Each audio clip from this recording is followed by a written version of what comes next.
Hello guys, welcome back to my YouTube channel.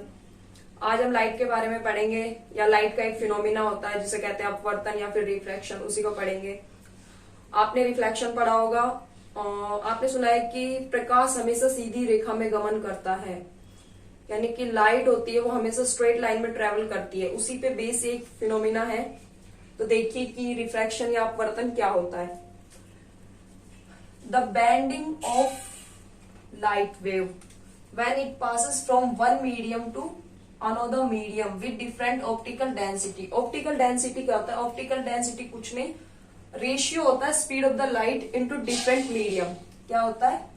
Speed of light का ratio होता है different या to medium में। ओके, तो ये होता है कि जब कोई लाइट होती है वो एक मीडियम से दूसरे मीडियम में ट्रेवल करती है, तो उसके इंटरफेस पे उसकी जो डायरेक्शन होती है वो चेंज हो जाती है, वो बेंट हो जाएगी, किसी न किसी तरफ मुड़ जाएगी। अब मीडियम होता है वो एक मीडियम से दूसरे मीडियम, यानी पहला मीडियम है वो रेयर, दूसरा मीडियम वो डेंसर, या फिर दूसरा पहला मीडियम वो डेंसर हो सकता है, दूसरा मीडियम वो रेयर हो सकता है। तो उसी को ये बताता है ऑप्टिकल डेंसिटी। ऑप्टिकल डेंसिटी मतलब स्पीड ऑफ लाइट। मान लीजिए कि पहला मीडियम रेयर है। ओके, रेयर यानी विरल। अगर विरल माध्यम है, विरल रेयर मीडियम है, तो रेयर मीडियम में क्या होगी? स्पीड ऑफ लाइट होगी ना, वो क्या होगी? ज्यादा होगी, यानी ऑप्टिकल डेंसिटी होगी वो ऑप्टिकल डेंसिटी वो होगी ना, वो ज्यादा होगी। या हम बोल सकते हैं कि लाइट की जो स्पीड है वो ज्यादा होगी। ठीक है। और डेंसर मीडियम है, डेंसर मीडियम, डेंसर यानी सघन माध्यम। ठीक है, उसमें क्या होगी? ऑप्टिकल डेंसिटी कम होगी, यानी जो लाइट की स्पीड होगी ना वो कम होगी। देखिए गाइस, सिंपल सी बात है।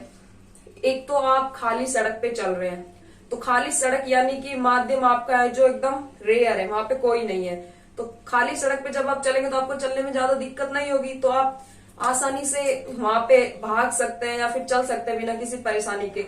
वहीं अगर आप मान लीजिए कि नई दिल्ली में रेलवे स्टेशन पे हैं, या फिर कहीं और ऐसी भीड़ भाड़ वाले इलाके में है, किसी मेले में गए हैं, तो वहां पे क्या होगा? डेंसर मीडियम होगा, सघन माध्यम होगा। तो वहां पे चलने में आपको काफी धक्का मुक्की टाइप होगा, फील होगा, तो उससे क्या होगा? आपकी स्पीड कम हो जाएगी। तो सेम यहाँ पे कि रेयर मीडियम है तो ऑप्टिकल डेंसिटी ज्यादा, यानी कि लाइट की स्पीड होगी वो ज्यादा होगी, और डेंसर मीडियम है तो लाइट की स्पीड होगी वो कम होगी। अब इसमें आप अब ये डेफिनेशन देखना। दूसरी डेफिनेशन देखिए कि direction of propagation of incident ray of light that enters into another medium change at the interface of the two medium. यानी कि ये क्या कहना चाहता है यहाँ पे? ये कहना चाहता है कि देखिए ये इंटरफेस है। ओके, ये क्या है? इंटरफेस।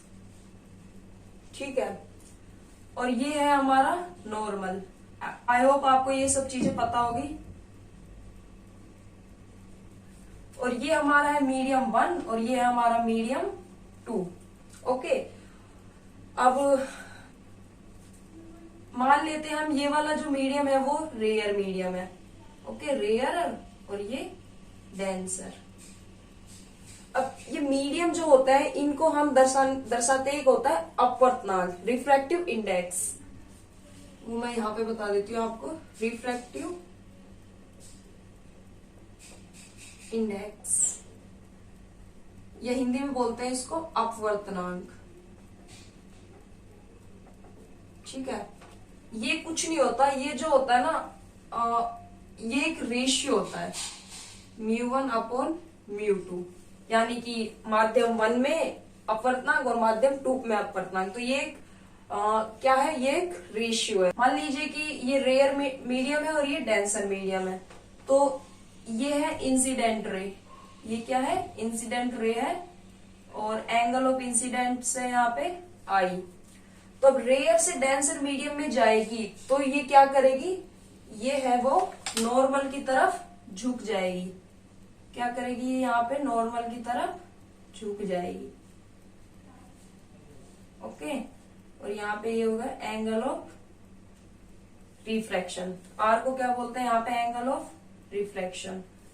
इसको बोलता है angle of incidence, angle of incidence. और आर होता है यहाँ पे एंगल ऑफ रिफ्रैक्शन। वहां पे क्या होता था, एंगल ऑफ रिफ्लेक्शन, रिफ्लेक्शन में होता था एंगल ऑफ रिफ्लेक्शन।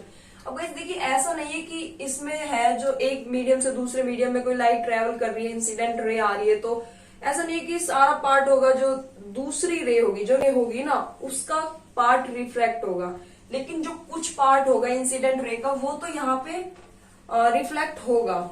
ठीक है, तो ऐसा नहीं कि यहाँ पे रिफ्लेक्शन वाला फिनोमेना नहीं होगा, वो भी होगा यहाँ पे, बट हमें अभी पढ़ना है वो रिफ्लेक्शन के बारे में पढ़ना है।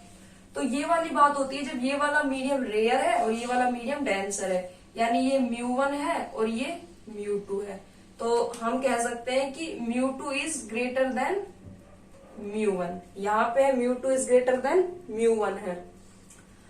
अगर ये वाला मीडियम डेंसर हो और ये वाला मीडियम रेयर हो, ये वाला मीडियम है वो डेंसर है और ये वाला मीडियम है वो रेयर है, यानी हम कह सकते हैं कि μ1 इज ग्रेटर देन μ2, तो क्या होगा, अगर ऐसा है कि μ1 इज ग्रेटर देन μ2, तो यहाँ पे जो हमारा ये होगा रिफ्रैक्टेड रे होगी वो क्या होगी, नॉर्मल से दूर जाएगी, क्या होगी, नॉर्मल से दूर जाएगी।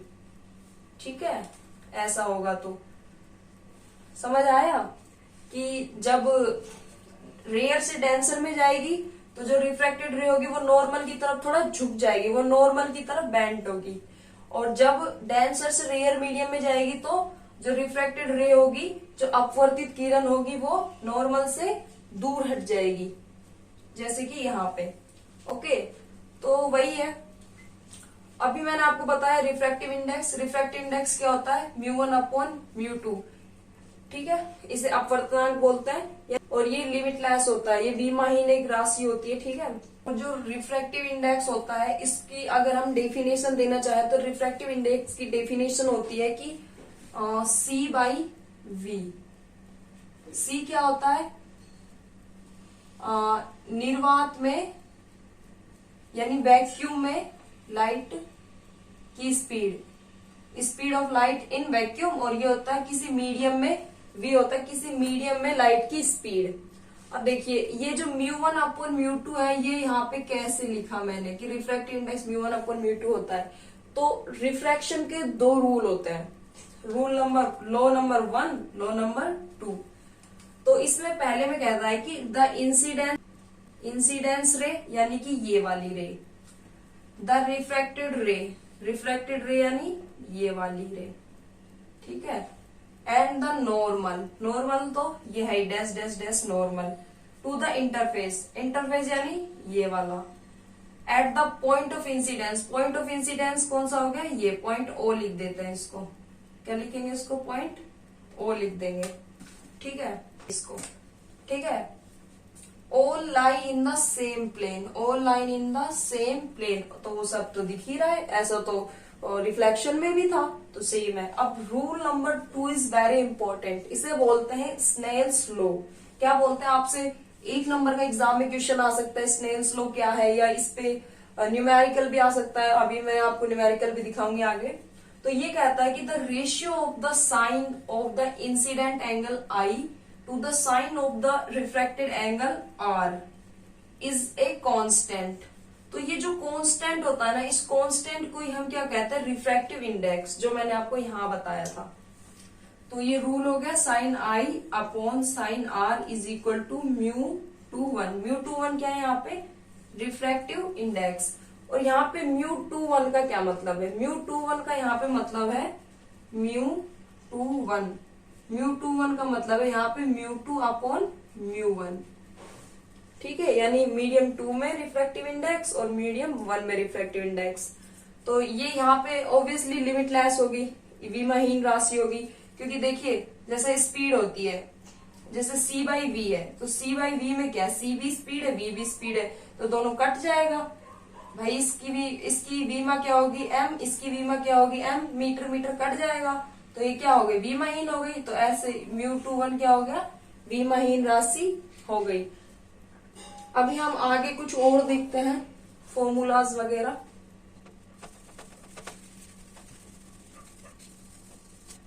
हमने अभी क्या देखा, जो रिफ्रैक्टिव इंडेक्स होता है, रिफ्रैक्टिव इंडेक्स,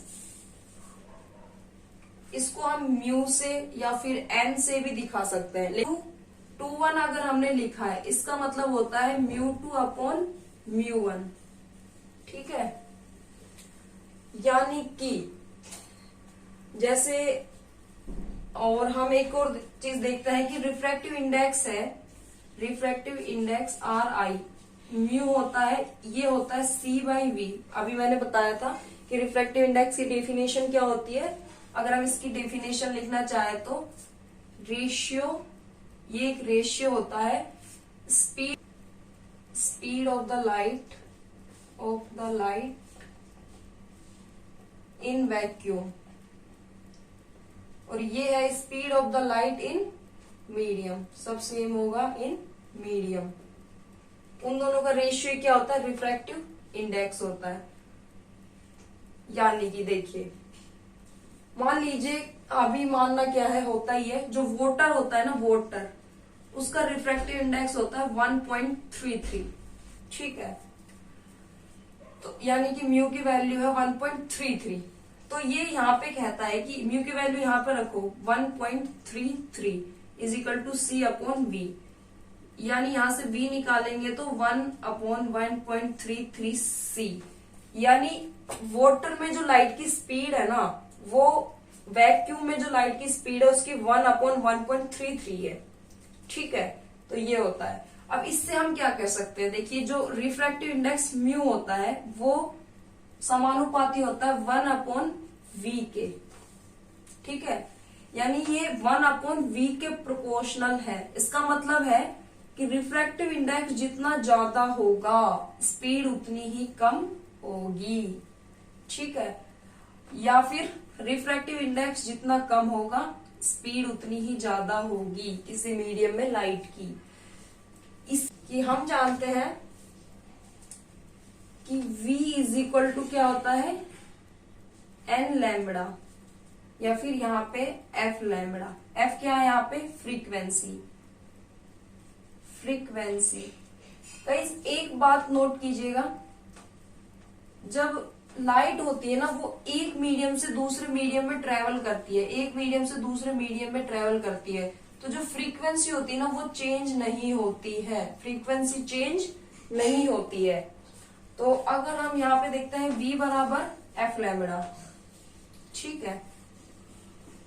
और अभी हमने यहाँ पे देखा, अब हम दो मीडियम के लिए निकालते हैं। मान लीजिए कि म्यू हमने निकालना है, μ1 is equal to C upon V1, और यहाँ पे μ2 निकालेंगे तो μ2 is equal to C upon V2। अब इन दोनों को डिवाइड करो, यहाँ पे μ1 अपॉन μ2, तो इसको करेंगे तो क्या आएगा, C upon V1, C upon V2, C से C कैंसिल, यहाँ पे आएगा V2 अपॉन V1।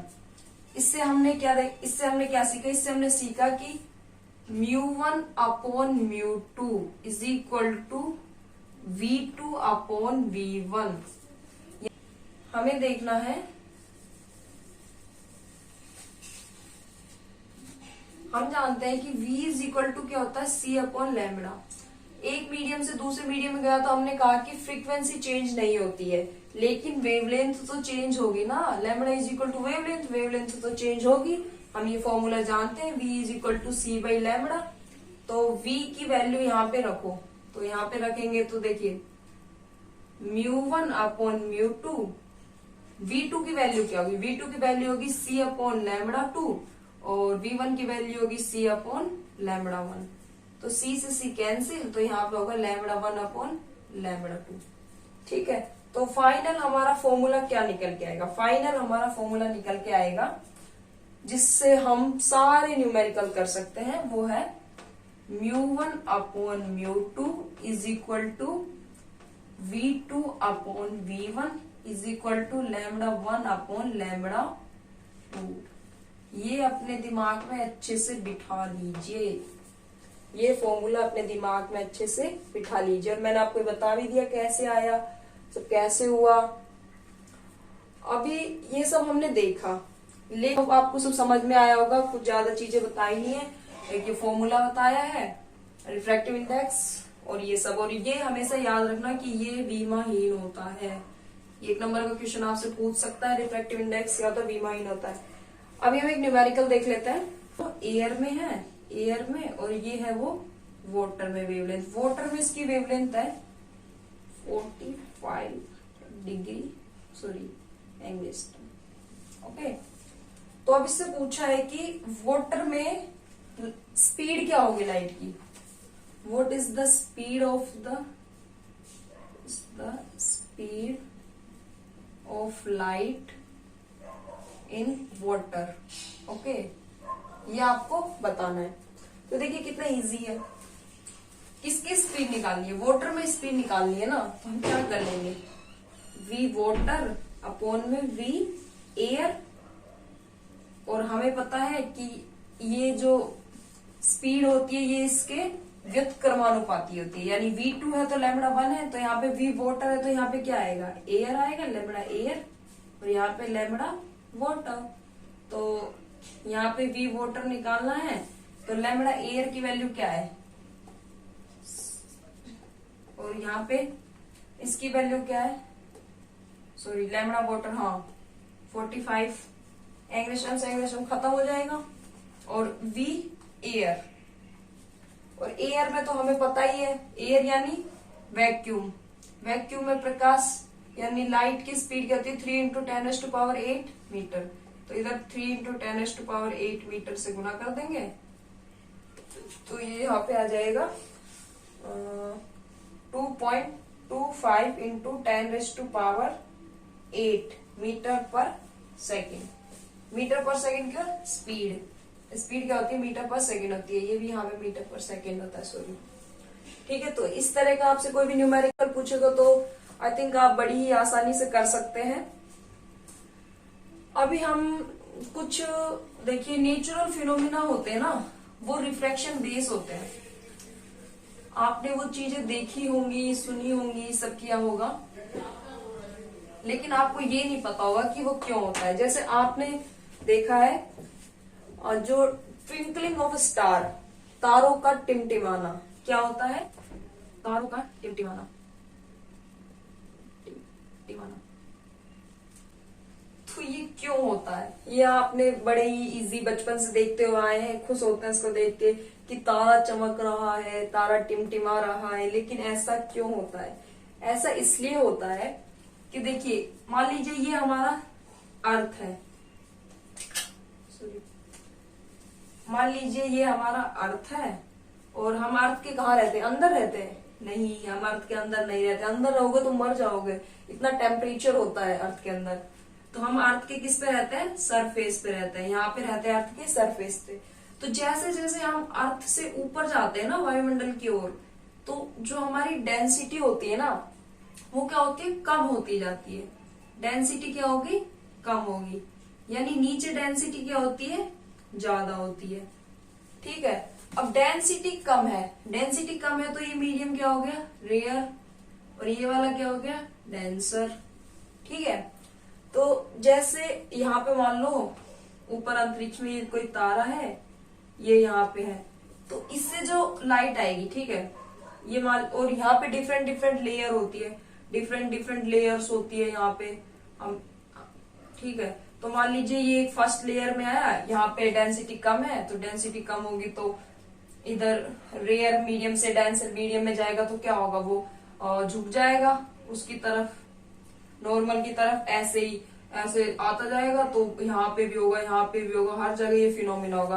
तो अब जो ये इंसान यहाँ है, इसकी आंख की रेटिना पर जो लाइट आएगी ना, वो अलग अलग डायरेक्शन से आएगी, यहाँ से आएगी, यहाँ से आएगी, यहाँ से आएगी, यहाँ से आएगी, बहुत सारी जगह से आएगी। तो इसको क्या होगा ना, तारा टिमटिमाता हुआ दिखाई देगा। ठीक है, ठीक, कैसे हुआ कि हम जब सरफेस से ऊपर जाएंगे तो डेंसिटी कम होती जाती है, और हमें पता है कि जब रेयर मीडियम से डेंसर मीडियम में जो लाइट जाती है तो वो नॉर्मल की ओर झुक जाती है। तो और यहाँ पे बहुत सारी लेयर होती है, वायुमंडल में आपको पता होगा क्षोभ मंडल, सब मंडल, ये सब होता है, और भी ना जाने कितनी ही चीजें होती है। तो उन सब से क्या होगा, जब ये हाँ उन सब से लाइट आएगा तो हर एक पे रिफ्रैक्शन का फिनोमिना होगा, हर एक पॉइंट पे। तो ऐसे ही ना जाने कितने फिनोमिना होंगे। तो हमें जो एक इंसान होता है उसकी रेटिना पे जो लाइट आएगी ना, वो बहुत सारी डायरेक्शन से आएगी, डिफरेंट डायरेक्शन से आएगी। तो उसकी वजह से ये जो तारा होगा वो टिमटिमाता हुआ दिखाई देगा। एक तो ये फिनोमिना हो गया। दूसरा एक होता है कि कोई जरूरी नहीं है, just for knowledge, okay. Second है सेट। तो कहेंगे ये क्या है, सनराइज एंड सनसेट में कैसे आ गया। तो देखिए जो सूरज होता है ना, वो हमें जब सूरज निकलता नहीं है उससे पहले ही दिखाई देता है। और सनसेट यानी जब सूरज छुप जाता है ना, सन होता है हमारा, वो छुप जाता है, तो उसके बाद भी हमें सूरज दिखाई देता रहता है। वो दिखता है ना सुबह कुछ समथिंग ऑरेंज ऑरेंज कलर का, और शाम में भी आपने देखा होगा ऑरेंज ऑरेंज लालिमा सी छा जाती है आसमान में। तो वैसा ही कुछ वो जो होता है ना, वो भी रिफ्रैक्शन की वजह से ही होता है। कैसे, अब देखिए, मान लीजिए ये हमारी क्या है, अर्थ है, ये हमारी क्या है, अर्थ है, ठीक है। और ये क्या है, होराइजन है। होराइजन को क्या बोलते हैं, क्षितिज, ठीक है। तो सुबह क्या होता है, सन जब इससे क्षितिज से नीचे है, ये हमारा सन यहाँ पे है, ठीक है, ये हमारा सन है वो यहाँ पे है। तो क्या होगा, जब यहां से सन होगा ना, यहाँ पे क्या होगा, ये डेंसर मीडियम में होगा, और ऊपर क्या है, यहाँ पे रेयर मीडियम है, ठीक है। क्षितिज से नीचे क्या डेंसर मीडियम है, ऊपर रेयर मीडियम में। तो आएगी तो ये क्या होगी, ये नॉर्मल की तरफ झुक जाएगी, ऐसे कुछ कुछ झुक जाएगी, है ना। यहाँ डेंसिटी इसकी ज्यादा है, यहाँ पे डेंसिटी कम है, तो ये इसकी तरफ झुकेगी, तो ये इधर झुकेगी, तो इसको हम पीछे ऐसे मिलाएंगे तो हमें सन यहाँ दिखाई देगा। ये वाला जो सन होता है ना, ये एक्चुअल सन होता ही नहीं है, इसको आभासी सन कहते हैं हम। ये आभासी प्रतिबिंब है इसका, ठीक है। तो ये सनराइज एंड सनसेट हो गया।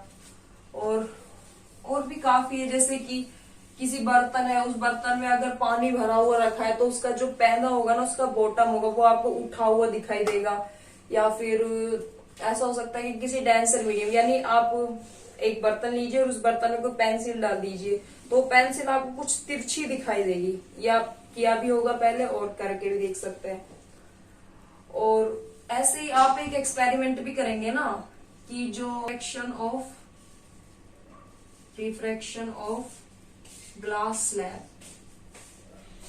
तो ये वाला ना आप एक एक्सपेरिमेंट भी करेंगे। इसमें ये देखो, ये मान लीजिए ये नॉर्मल है, ठीक है। यहाँ पे क्या है, यहाँ पे एयर है, ये क्या है, यहाँ पे ग्लास है, ठीक है, और फिर से एयर है। तो यहाँ पे क्या होगा, एयर होता है वो रेयर मीडियम होता है, और ये डेंसर। तो यहाँ से मान लीजिए जाएगी I1, तो उसके बाद यहाँ पे क्या होगा, यहाँ पे थोड़ा, तो इसमें पता है क्या होगा, जो ये फाइनल R1 होगा ना, I1 और R1 ये इज इक्वल टू होगा, इक्वल होगा। फिनोमिना कितनी बार होगा इसमें, 2 बार होगा। तो यही सब है, आज के लिए इतना ही। आई होप आपको वीडियो समझ में आई होगी। अगर कहीं भी कुछ दिक्कत लगे तो कमेंट कीजिएगा, और वीडियो अच्छी लगे तो लाइक कीजिएगा। कल हम पढ़ेंगे ना पूर्ण आंतरिक परावर्तन, टोटल इंटरनल रिफ्लेक्शन, वो पढ़ेंगे। और उसके कुछ लाइक आपने मरीचिका, बहुत सारी चीजें देखी, कल ही डिस्कशन करेंगे कि टोटल इंटरनल रिफ्लेक्शन क्या होता है। एक्चुअली मुझे वही वाला वीडियो आपको बना के देना था, लेकिन उसके लिए ना रिफ्रैक्शन अपवर्तन जरूरी था, तो इसीलिए मैंने आपको ये पढ़ाया था। थैंक यू, मिलते हैं नेक्स्ट वीडियो में।